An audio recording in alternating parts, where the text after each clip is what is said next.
ഒരു വ്യത്യസ്തമായ ഒരു പ്ലാന്റിനെ കുറിച്ചാണ് ഇന്ന് നമ്മൾ ചർച്ച ചെയ്യുന്നത്. പ്രോയിഫീസ് പ്ലാന്റ് എന്നറിയപ്പെടുന്ന ഒരു പ്ലാന്റിനെ കുറിച്ചാണ് ചർച്ച ചെയ്യുന്നത്. ഇതിനെ കാർഡിവൽ ലില്ലി എന്നും നോർത്തേൺ ക്രിസ്തുമസ് ലില്ലി എന്നും അറിയപ്പെടുന്നുണ്ട്. സുഗന്ധമുള്ള വെള്ള നിറമുള്ള പൂക്കളായിരിക്കും ഉണ്ടാവുക. വളരെ മനോഹരമായ പൂക്കളാണ് ഇതിനുള്ളത്.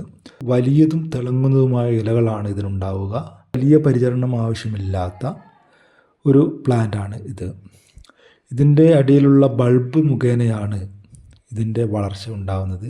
ഇതിൻ്റെ അടിയിലുള്ള ബൾബ് എടുത്തു കഴിഞ്ഞ് അത് മാറ്റി നടുന്നതിലൂടെയാണ് ഇതിൻ്റെ പുതിയ ചെടികൾ ഉണ്ടാക്കാനൊക്കെ സാധിക്കുക.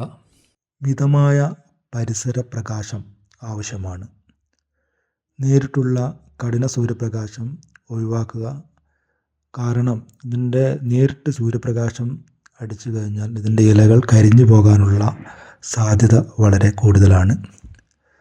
അതുകൂടാതെ ഇതിന് ഉപയോഗിക്കുന്ന മണ്ണ് നല്ല നനവുള്ള മണ്ണിൽ ഇത് നല്ല രീതിയിൽ തന്നെ വളരും. എന്നാൽ മിതമായ വെള്ളം നൽകുക. മണ്ണ് മുഴുവൻ ഉണങ്ങിയതിന് ശേഷം മാത്രം വീണ്ടും വെള്ളമൊഴിക്കുന്നതായിരിക്കും നന്നായിരിക്കുക. ദ്രാവക രൂപത്തിലുള്ള വളങ്ങൾ ഉപയോഗിക്കുന്നതാണ് ഏറ്റവും നല്ലത്.